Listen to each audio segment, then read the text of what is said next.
Hey, I'm Jason. Welcome to the channel. Today we're going to look at this Bluetti Elite 300 power station. First of all, I'm not sponsored. I bought this with my own money.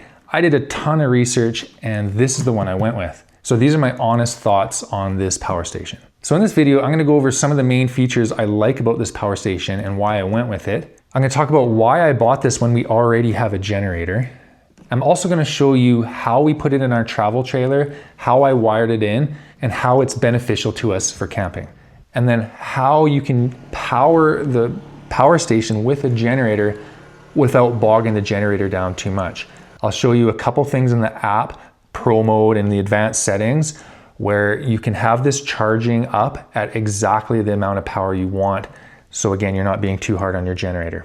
Okay, so just a quick overview. It's the Bluetti Elite 300. It has a 3014 watt-hour battery in it, which is a lot of capacity for something so small and compact. It also has a 2400 watt inverter, which in my opinion is a little bit low, but for our needs, it's actually plenty. I've tested this out and I haven't actually maxed it out yet. 2200 watts. It has a 30 amp outlet, so you can hook up your travel trailer's 30 amp power cord to it.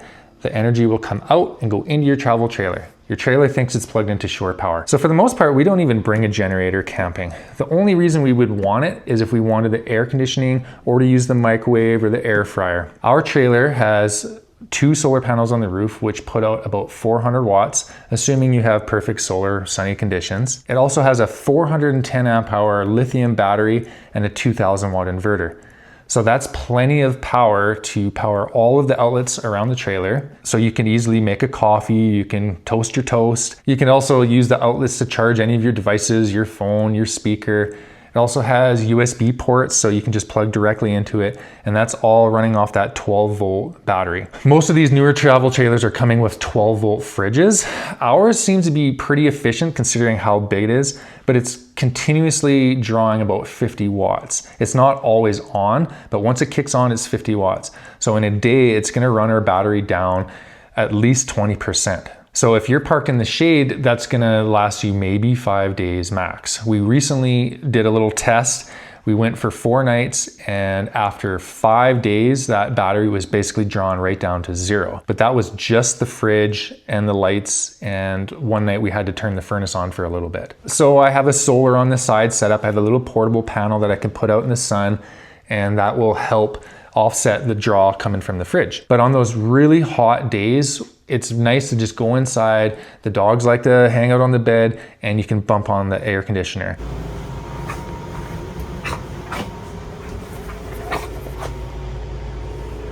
Anyways, you can also use the microwave, but that requires you to go outside and fire up the generator. A lot of campgrounds have generator rules, like there's certain times during the day when you're allowed to use it. I also find it just kind of makes a racket. To me, it's a little bit silly. You're in your trailer and the AC's cranked and this thing is just blasting.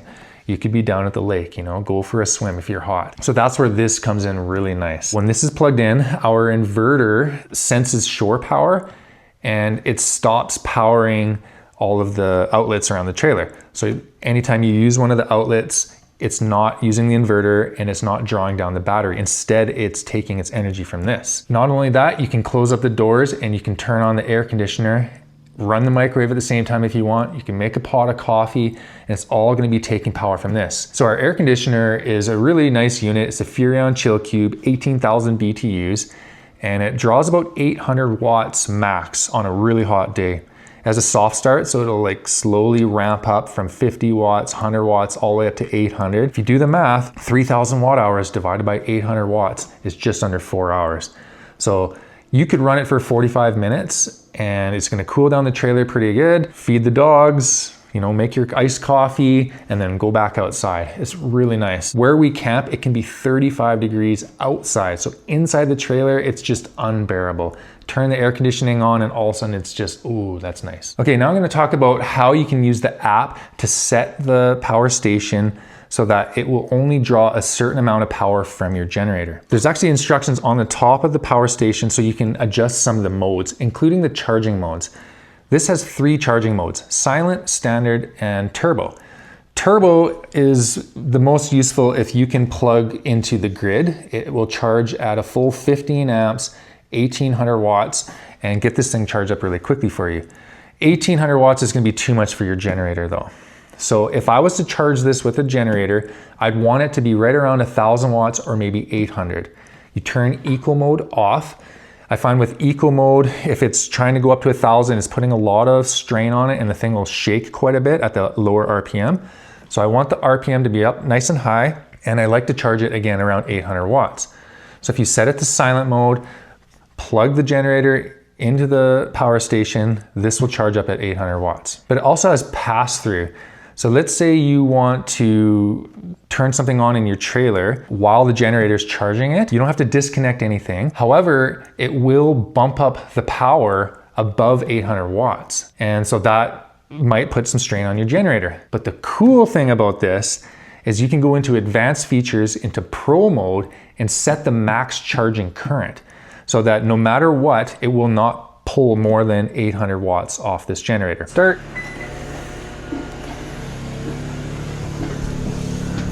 And now you look, that's drawing way more off the generator again, right? But you can set it so that it won't do that.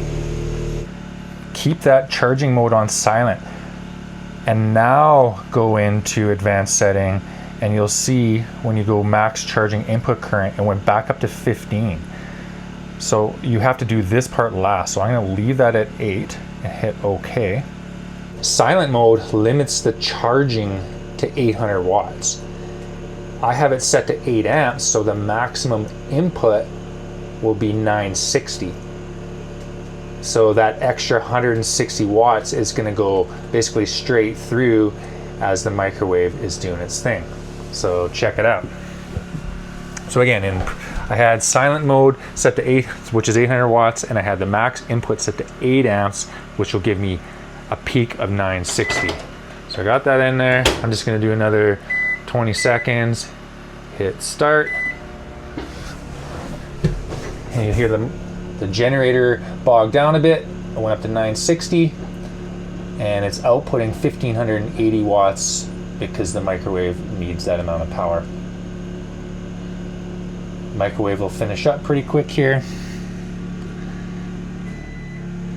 And that'll go back down to 800 watts. There it is. So that's a pretty cool feature, like again, just to protect your generator. So you can set the max charging to 7 amps. So 7 times 120 would be 840 watts. So again, right around that 840 watts. So what I do is I go into pro mode and just set the max charging current to 7 amps. This will just keep charging away at 840 watts. If I want to turn on the air conditioning, turn on the microwave, whatever, the output of this will go way higher than 800. It'll go up to 1500 watts for the microwave, about 1500 watts for the toaster and the Keurig, but the input power will stick at 840 watts, so the generator doesn't know the difference. You could also set it to 8 amps. That'd be 960 watts, 10 amps, 1200 watts of charging. You can set it to exactly where you think your generator wants to run nice and smoothly. So final thoughts on this power station. Although it is pricey, it is really nice. It's small, it's compact, has a ton of capacity. When we're camping, I don't have to worry about not getting enough solar anymore. If we're parked in the shade, I can have my AC side of the trailer plugged into this, and then all my other DC things like the fan, the fridge, the lights, they can all run off the house battery. And I could go for easily a week without any sun, like 0. It could be the cloudiest, smokiest day. If it's a really hot day, I can bump the air conditioner on. I can use the microwave without going outside and starting the generator. If it's gonna be a really hot week of camping, I'm gonna bring the generator so that I can top this up in the morning. I just don't want to have to run this during the day. I can also charge it with a portable solar panel. We have a 350 watt ZOUPW panel on the way that's coming up in a future video. That can be just charging this away all day, and then when I need the air conditioner, it'll draw it down. Done the air conditioner, solar panel will keep charging it back up. Okay, well, hopefully you found that information useful. If you have any questions, put them in the comments down below. If you have any suggestions for future videos, put them down there as well. And like always, hit like and subscribe. Please hit subscribe. I'm trying to get to 1,000 subscribers. It's not gonna affect you in any way. When I post a video, which isn't all that often, it'll show up in your feed and then you can watch it. Okay, see you next time. Have a good one.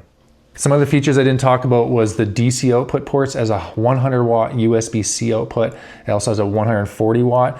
So the 100 watts really good for charging up my computer and my drone batteries. The 140 watt might be good for charging up a smaller power station that has power delivery up to that high charging rate. It has the 4 AC outputs, so like I can use this in the garage. I can use this at home as a backup power station. If you put a transfer switch onto your main breaker panel, you could have this as a backup as well. Fortunately, here in Calgary, we don't have a ton of power outages, but you never know. So it's nice to have a backup. Also have the generator ready to go so I can charge this up if it's not sunny. So now I'm gonna cut to some other video where I show you where I put this in our travel trailer and how I wired it in. A lot of these new power stations have these 30 amp travel trailer outputs. So I ran a extension cord through the back of the trailer. There was already a hole in the floor for the wiring for that light and that receptacle.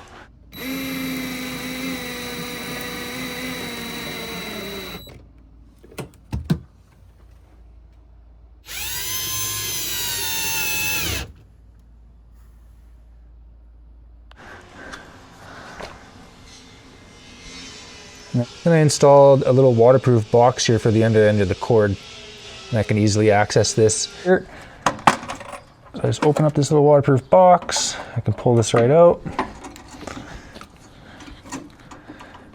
That's a fairly snug fit there. I also have a regular AC cord, and I'll show you what that's for later. I actually ran that cord long enough so that I can have it sitting there, but I left it here for now, which is fine. So what we're gonna do is turn on the display. It's sitting at 93%, and I'm gonna turn on the inverter. You'll hear the microwave beep. There it is. So now we can use the microwave. Right now, there's 0 watts going in or out of this thing. Technically, you could charge your trailer battery with it. Say if it was getting really low, and so you would turn the converter. I have it off right now. That's the converter. So we're going to turn that on, and that draws about 500 watts usually. Right now it's actually drawing 800 watts, so I don't want that. So I'm going to turn that converter back off. You can hear it charging. Turn that off. And now we're back down to 0 watts. Okay, for the purposes of this video, we're gonna microwave a smoky. Here it goes. Set it in there. Like clearly I'm gonna be able to microwave this smoky. But before I do that, I'm actually going to turn the air conditioning on. So let's turn the air conditioning on. So we're going to turn the air conditioning on, and I go as low as it'll go, which is 60 degrees Fahrenheit. And I'm going to turn the fan all the way up to turbo. And let's see what that's drawing out of the little Bluetti. So this is a pretty cool air conditioner. It's the Furrion ELFCULB 18,000 BTUs, but its thermostat is inside this remote. So if this remote is cold, then the air conditioner won't even really do much. It won't try very hard. You can see it's 68 degrees in here. And so I'm actually gonna put this under my shirt and warm it up. And put that up there. Warm it up. So now the air conditioner thinks it's warmer in here than it is. And now this will start to draw more power. Initially it was only around 60 watts because it wasn't doing a whole lot. Okay, so it's sitting at 500 watts. That'll usually go up to about 800 if it's a really hot day, like it's 30 degrees or like closer to 100 Fahrenheit in here. Okay, so we're gonna heat up my lunch here. We are going to try the popcorn mode for fun and hit start and see what it says on the Bluetti.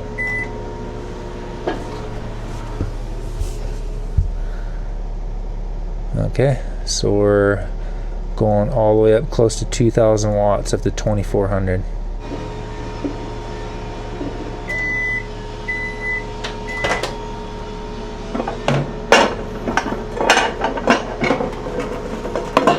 What? The popcorn button actually worked. That's amazing. So I did test this yesterday. It was really hot.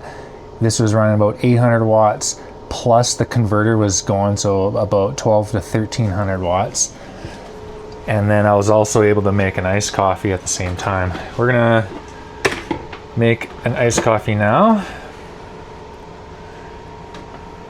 even though it's not a very hot day, and see what this draws for power.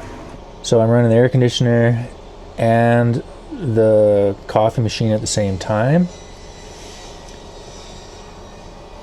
It says I could do this for an hour and a half.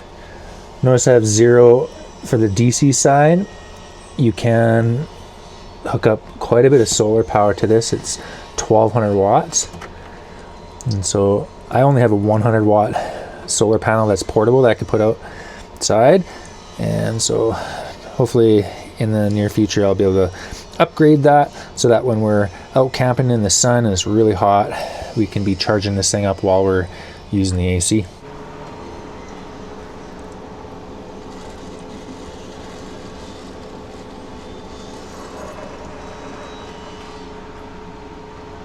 This thing's actually an air fryer too, and then you can put your hot dog bun in there, which I probably should have buttered first. Oh well. Air fry, 45 seconds. It's probably not gonna be enough, but I just want to see how much power that's gonna draw. It's about the same, 1500 watts. And again, I wouldn't be able to do any of this unless I had the generator going, but I actually don't need the generator with this Bluetti. It's just charging it at the same time. Overall, I'm really excited about this. I'm happy these companies are coming out with this feature, the travel trailer output, and also it's not permanent. Like if we ever, this is likely going to be our forever trailer, but if we ever went to a different trailer, you just take this with you. You don't have to like take out all your batteries and stuff like that, which is basically lives with the trailer once it's installed. You're probably not going to rip that all out and give it to the next buyer at that time. Well, anyways, if you have any questions or suggestions for other videos, put them in the comments down below. I am just getting started with this channel. Hit that like, hit subscribe, comments help again. Yeah, we'll see you next time. Bye. Need some mustard.